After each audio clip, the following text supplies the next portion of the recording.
Good afternoon, everyone. Welcome to episode 29 of Ricardo Sports Podcast. Today, we'll be talking about the NFL playoffs.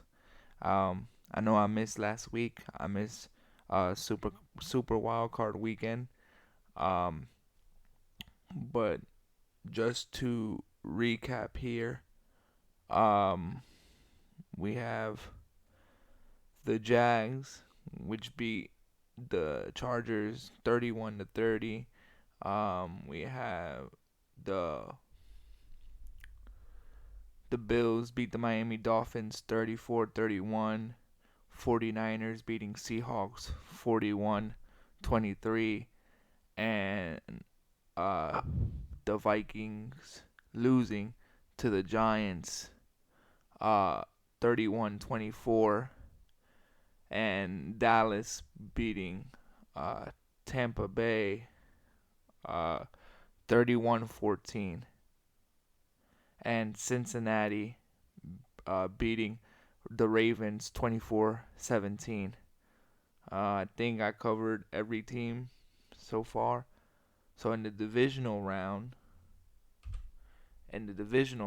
we have, which is coming up this Saturday and this Sunday. Um, we have the Kansas City Chiefs versus the Jacksonville Jaguars. Now, again, this game will be in Kansas City. Kind of looks weird from the graphic, but this game will be in Kansas City um, on Saturday. As you can see here, the Chiefs and the Jags. Um, what can I say? The Jags pulled off a tremendous comeback against the Chargers when the Chargers were leading, I believe, by 27-0, um, or 27-3, something like that at halftime. And the Jags, from Trevor Lawrence throwing 4 interceptions in the first half. I believe he threw 4 in the first quarter, if I'm not wrong. Um, Coming back out of halftime and throwing 4 touchdowns to then set up his team with the game-winning field goal to dethrone the Chargers and eliminate them from the playoffs. So what can I say about the Jags? The Jags are super Cinderella underdog team, however you want to call them. Here again, um, this week against the Kansas City Chiefs, the number one seed. Again, the game will be in Kansas City, one of the loudest stadiums, if not the loudest stadium in the NFL. So, Chiefs Kingdom will come out and show out for this game, especially, you know, coming off the bye week, Kansas City. Kansas City is real rested, um, well rested, more, much more rested than the Jacksonville Jaguars, obviously, because they played Wild Card Weekend, which was last weekend. Um, so there's not really much to say other than I'd rather see a good game than another blowout slash comeback game. You know what I mean? Like, competitive game. I, as a football fan, not only an Eagle fan, obviously, as I stated in previous episodes, as a football fan, I would love to see a well competitive game being played on Saturday. I don't think the Chiefs run away with this like that. I think if anything, the Jags showed us they can hang with the best of them. Um, even though even though that was a horrible second half coaching performance by the Chargers, barely even used their running back, their star running back. I believe um, Pro Bowl running back Austin Eckler. I barely saw him on the field. Um, But taking nothing away from the Jags again tremendous comeback from I think 27 to 3 down or even 27 points down. Either they were down 27 or 24 points coming into halftime. The point is they made the one of the largest, if not the largest, comebacks in NFL playoff history. So take nothing away from the Jags. Doug Peterson coached a tremendous game, especially in the second half. Um, I saw Trevor Lawrence uh, relaxed in the second half. Um, you know, just looked at it in the second half as another football game, as you're playing football. Of course, it's the playoffs. Everybody has butterflies. Whoever says they don't have butterflies coming into playoffs for the first time, or um even not the first time, even if you've been here before, whoever says they don't have butterflies, they have butterflies. Um, so I saw him calm, cool, and collective in the second half. The He got it together. He got the chemistry going with Ingram. Um, I believe it was the first touchdown he threw was to Ingram. Then he got Zay Jones, Marvin Jones, ETN a big 4th and 1 conversion for I believe like 20 yards on 4th and 1 to ice the game, which was tremendous. Nobody saw it coming on the Chargers end. Um, but yeah, congratulations to the Jags um, advancing. It just so happens that they had to play the Kansas City Chiefs, and the Kansas City Chiefs um, are the number one seed, and it's in Kansas City, one of the loudest, if not again the loudest stadiums in the NFL. Patrick Mahomes, Travis Kelce, Isaiah Pacheco, uh, who else? Miko Harmon, um, Jerick McKinnon. So yeah, tough down there in Kansas City. Uh, what else? Oh, but the Jags, Trevor Lawrence, ETN, Ingram, Marvin Jones, Zay Jones, um, even even Josh Allen down there in Jacksonville on the defensive end. It's gonna be tough to put the Jags away, but ultimately I have Kansas City winning this game. Again, I would love to see as a football fan, not only an Eagle fan but a football fan, um, the Jags put up a good fight against Kansas City and make this an interesting game, not a blowout. But again, I have the Kansas City Chiefs winning here 31-24. I think they drive down. Patrick Mahomes drives down, throws a late game winning touchdown to the safety valve, uh, Travis Kelce, and that moves them into the AFC Championship. Um, we'll get to the other divisional round um, between the Buffalo Bills and the Cincinnati Bengals a little bit later, but again, I have the Chiefs winning here, um, 31-24 with a late game winning touchdown from Patrick Mahomes to Travis Kelce. Moving forward, we have Saturday night primetime football. The New York Giants, the Philadelphia Eagles.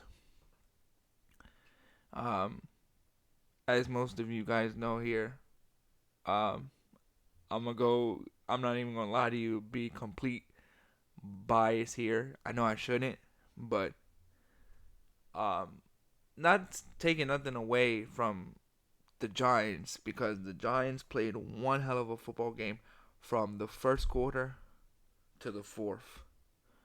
Um, Brian Dable uh, coached one hell of a team all year, and his he definitely coached his fucking ass off in that wild card game against Minnesota. Now, um, let's talk about that game for a little bit. Daniel Jones, I believe, went uh 25 for 33 or something like that, 24 for 33. Could be wrong.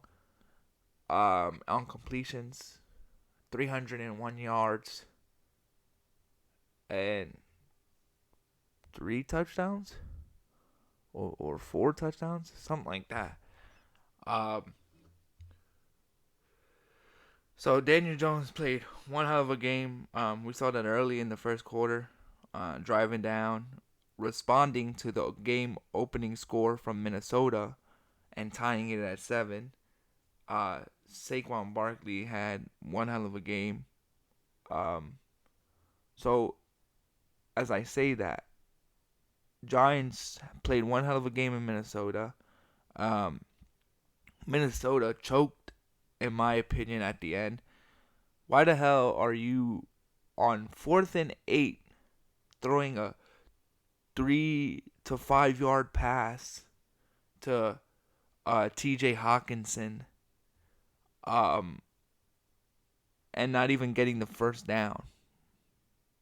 Got stopped and pushed back. Like, you need 8 yards for a first down. Throw in the middle of the field. He threw a 3 to 5 yard route to T.J. Hawkinson. Now I get it. Kirk Cousins was finding T.J. Hawkinson all game wide open, all game. Um, he might have found Justin Jefferson like 3 or 4 times wide open at the most, because uh, Jefferson was getting he was getting strapped. He was getting locked down. Um, Barely even saw him. The most I saw him was the opening drive for the touchdown.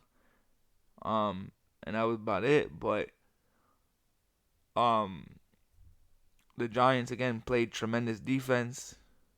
Nothing taken away. Tremendous offense, tremendous defense. So they played not a perfect game. They played a good/great game against Minnesota in Minnesota, which is pretty hard because the crowd was rocking from the opening, the opening whistle, but um the Giants went out there, did their thing. Again, I have a problem with Kirk Cousins throwing a 3 to 5 yard route to T.J. Hawkinson. Now, like I said, T.J. Hawkinson was open all game more than Adam Thielen and Justin Jefferson was, but you need a first down. You need 8 yards for a first down. Throw to That's fine if you want to throw to T.J. Hawkinson. Design a play for T.J. Hawkinson in the middle of the field, past the first down marker, or even at the first down marker. But you end up throwing a 3 to 5 yard route to T.J. Hawkinson, and he gets stopped and pushed back and pushed out of bounds, and there was the game. That was the only issue that I had with Kirk Cousins, because Kirk Cousins played a hell of a game, but Kirk Cousins also has a track record of not doing well in primetime football games. And that's what that was. A primetime football game. And at 4:30, um, Sunday afternoon/evening, and everybody was pretty much watching that game because that was the only game on until Cincinnati and Baltimore came on at 8:30 or 8:20 p.m. So, you know what I mean? All eyes were on that game. But that was the only issue that I had with the Vikings. Other than that, uh, Kirk Cousins played a decent game, and but um, hats off to the Giants for playing a tremendous game. And again, here they have the Giants versus the Philadelphia Eagles, the number one seed Philadelphia Eagles. Now, let me talk about the Philadelphia Eagles. The Philadelphia Eagles. If it wasn't, if it wasn't for Jalen Hurts, um, coming back and beating the Giants 16-22, um, in Week 18 to lock up the first round bye, the division title, and the first seed.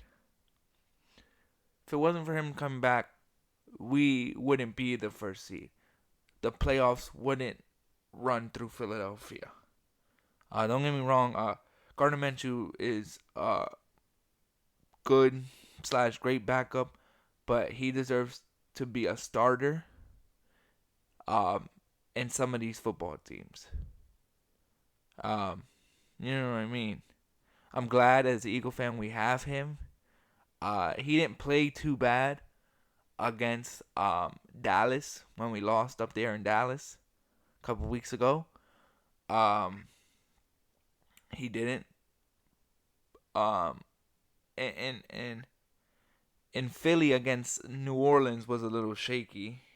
Um, I don't know what happened there, but again, he is Gardner Minshew is the backup for Philadelphia. I believe he deserves a starting job in any other football team. Um, but that's neither here or there. The Eagles are now the number one seed. The playoffs run through Philly. Well, the NFC side of the bracket runs through Philly. Um, you know what I mean? And as a proud Eagle fan for so many years, I'm happy that we got the number one seed. I'm happy to see Jalen Hurts back playing against the Giants in Week 18. He didn't look hit 100%, but again, it was enough to get the job done and lock the number one seed up. Um, Practice, he looked a little shaky to me. Um, I saw clips here and there of him running um, out of the pocket and not throwing the football. I don't know if it was his shoulder bothering him. I don't know if that was like a designed play or whatnot. But then I also saw another clip that he did run the same, looked to be the same play, but then he did throw the ball. So I don't know if his shoulder is bothering him. I don't know if he is 100%, but I would like for him to be 100%. I would like for him to show out in this game as the rest of the team, as the defense, holding a combined, what was it, 70 sacks on the front line of the defense. So when I say front line, obviously I'm talking Josh Sweat, Hassan Reddick, uh, Fletcher, um, Brandon Graham. You know what I mean? So as a combined defensive line, we hold a franchise record, I believe it is, in combined sacks, and I think we have 70, if I'm not wrong. But so we get pressure, no doubt about that, and we have one of the leading men in interceptions in our secondary, and that's C.J. Gardner Johnson. Um, Glad to have C.J. Gardner Johnson back. I believe he was playing Week 18 against these Giants. Granted, we beat the Giants because they were resting all their starters, and that proved to be the best option or the best route for the Giants. Uh, just looking at their performance against the Vikings, it was a well-needed rest for Daniel Jones, Saquon Barkley, and the rest of the squad. Um, but again, with the starters, we did with the Giant starters out there on the field, we did beat them the first time by 26, 48 to 22. The second time by 6 again. That was without the starters. We needed the starters to play to lock up the first seed in the NFC. But that's neither here or there. That is now the past. We are now playing the Giants team that looked really good against Minnesota. And again, I'm hoping for the Eagles to win here. Again, previous episodes stated that I'm an Eagle fan, so there's a little bias there. Maybe a whole shitload of bias here, depending on the way you want to look at it. But um, yeah. So again, I have Philadelphia winning 34-21. I think the Giants uh, and Saquon Barkley prove to be what they were against Minnesota, but um, in the game late, the defense will show up and lock down the game, and Philadelphia, in my opinion, wins 34-24 by 10, um, and moves on to the NFC Championship. I'll get into like I said, with in the talking about the Jags and Kansas City. I'll say it here again. I'll get into the other NFC divisional round a little bit later, but again, 34-24, Philadelphia Eagles win, move on to the NFC Championship, and yeah, but we'll see. I could be wrong. Hopefully not.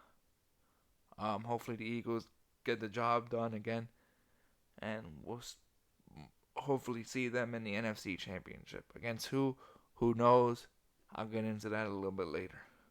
But moving on, let's talk about the Buffalo Bills and the Cincinnati Bengals. Now Buffalo was bringing it to Miami um, in the first half. Not not until maybe midway through this, maybe more than midway or midway through the second quarter, Buffalo started waking up. I mean, not Buffalo, Miami. Maybe midway, all the way to the end of the second quarter, Miami started waking up, but Buffalo had a 17 point um, lead, and then went into halftime 20-17. So Miami made it a game in the second quarter. Again, they were trailing 20-17 um, in at halftime, but they made it a game, and they made it a game throughout the second half because they had a couple turnovers, a forced fumble for a touchdown on Josh Allen to go up 24-20. And then after that, Buffalo went down the field, scored 2 touchdowns, and then after those 2 touchdowns given up by Miami, Miami went down, scored a rushing touchdown. I believe it was Jeff Wilson. Got the rushing touchdown, made it 31-34. Um, and then after that, Buffalo just did their thing, started getting first downs, playing with the clock, and running the football down and icing the game. Um, Cincinnati had a tough one. Even without Baltimore having Lamar Jackson, they had a tough one. They ended up Cincinnati only ended up winning by a touchdown, 24-17, as I stated earlier. But um, Buffalo and Buffalo and Cincinnati had um, competitive games and not easy games when it came to Buffalo playing Miami and Cincinnati playing Baltimore. Again, like I was saying, Cincinnati only won by a touchdown. Uh, Even without Baltimore having Lamar Jackson, they made it a game. Um, but yeah, at the end, really, uh, um, Joe Mixon had a game. Jamar Chase had a game. Basically the whole entire uh, team for the Cincinnati Bengals, especially I believe it was Sam Hubbard. Sam Hubbard with a 98-yard return fumble recovery um, for a touchdown. So that was great for Cincinnati. That actually put them in the lead. But yeah, you know what I mean? Off a QB sneak at the 1 yard line at the other end, or the 2 yard line at the other end for Baltimore. Tyler Huntley um, fumbled the ball. He thought he crossed the line. Fumbled the ball, picked up by Sam Hubbard, 98 yards for a TD the other way. So that was great for Cincinnati fans and Cincinnati Bengals as a team. This game is going to be a shootout, in my opinion, with Josh Allen, quarterback for the Bills, Joe Burrow, quarterback for uh, the Cincinnati Bengals. And I think Joe Mixon beats uh, Devin Singletary at the running back position, but it's gonna be tough. You have Jamar Chase and Stephon Diggs, wide receiver ones, wide receiver twos, Gabe Davis for the Buffalo Bills, and T Higgins. T Higgins for the Cincinnati Bengals. So it'll be tough. Defense wise, be tough. We got Trey Hendrickson, Sam Hubbard, um, Jesse Bates. So it'll be tough for the Buffalo's offense, and then Cincinnati's offense be a little bit tough because they had Oliver, Tre'Davious White, um, Jordan Poyer. So there's some heavy hitters both on the offense and defense of sides for these both teams. If I had to choose Buffalo winning here, I have Buffalo winning by a field goal at the most. Again, 37-34, Buffalo win. And yeah, we'll go from there. Moving forward, we have the last divisional round game. This time in the AFC side of the bracket. I mean, in the NFC side of the bracket. What am I saying? Um, we have the San Francisco 49ers um, versus the Dallas Cowboys. Now, San Francisco, defensively and offensively, just took it to Seattle. There's not much that I can say about that game, but great game by San Francisco. Dallas did the same exact thing on Monday night to the Tampa Bay Buccaneers and Tom Brady. Led the game all game from the start to finish. Touchdown, 4 touchdowns for Dak Prescott. One rushing. Um, I want to say over 300 yards. I want to say. So he played one hell of a game when all week long everybody was saying that the Dallas Cowboys are gonna crack under pressure. I even was saying, as an Eagle fan, Dak Prescott and the Dallas Cowboys were gonna crack under pressure. Instead, they brought the pressure to Tom Brady, bringing him down. Well, Michael Parsons, you know what I mean. So they dominated that whole entire game. excuse me. Um, they dominated that whole entire game, and yeah. So they again they led from the beginning to the finish, bringing pressure to Tom Brady.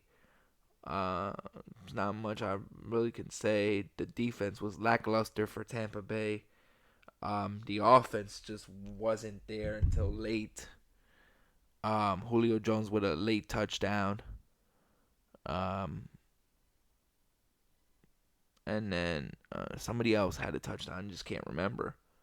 But the end score was what 31-14. So they won by 17 points. Uh, yeah. So Dallas Cowboys and the 49ers again. Now the Dallas Cowboys, I'm pretty sure, are underdogs here in this game. San Francisco took them out of the playoffs last year, 23. I think it was like 23-7. Down in Dallas. Excuse me, I believe.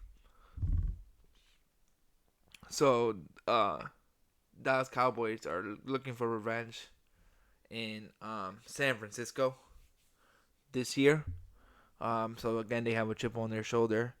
A lot of people are probably counting them out already against San Francisco because of San Francisco #1 defense in the league. Brock Purdy's been playing amazing. The #1 connection between uh, Brock Purdy and George Kittle is just amazing. And the way they handled the Seattle Seahawks. Now the Seattle Seahawks is not the Dallas Cowboys. Don't get me wrong, the Dallas Cowboys is better than Seattle. They were better than um Tampa Bay. The thing is, Dallas beats themselves. Dallas gets into problems that end up winding them, end up costing themselves the game, if that makes sense. Dallas is not the better team uh, in this matchup, right? By far. Um, so they have a chip on their shoulder to show everybody. Last year was a fluke. Dallas Cowboys are for real this year. With all the shit that people been talking, including myself, um, they have a chance to shut up the doubters, myself, and all the other people, and show Cowboys Nation that they do belong, and that they do belong in the NFC Championship game. So yeah, we'll see what happens. Um, See if Dak Prescott can have another performance like he did against Tampa Bay again. Uh, they were better than Tampa, and in this instant, they are better than Seattle as well. So we'll see how the San Francisco 49ers um, offensively fare against Diggs and Micah Parsons and Van Der Esch. We'll see how the San Francisco 49er offense holds up with them. With that being said, uh, same thing goes for the Dallas Cowboys. How Dak Prescott, Dalton Schultz, CeeDee Lamb, Michael Gallup, Noah Brown, Zeke, Pollard, how those guys hood up against the #1 defense in the league, and that being the San Francisco 49ers. Fred Warner, Nick Bosa, um, who else? Jimmy Ward. Those guys are crazy. You know what I mean? They're wild. So, with that being said, I have the San Francisco 49ers winning this game, unfortunately. Um, this where my my Philadelphia Eagle fandom comes out, and I say that I would never root for the Dallas Cowboys, but so yeah, I have the San Francisco 49ers winning 35-28 and moving on to the NFC Championship game to play in Philadelphia against the Philadelphia Eagles.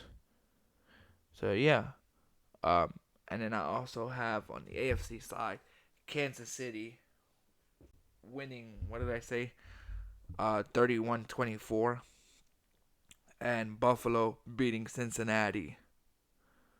37-34, and having Kansas City and Buffalo meet in a neutral site in the Superdome, I believe, for an AFC Championship, and San Francisco and Philly meeting in Philly for an NFC Championship.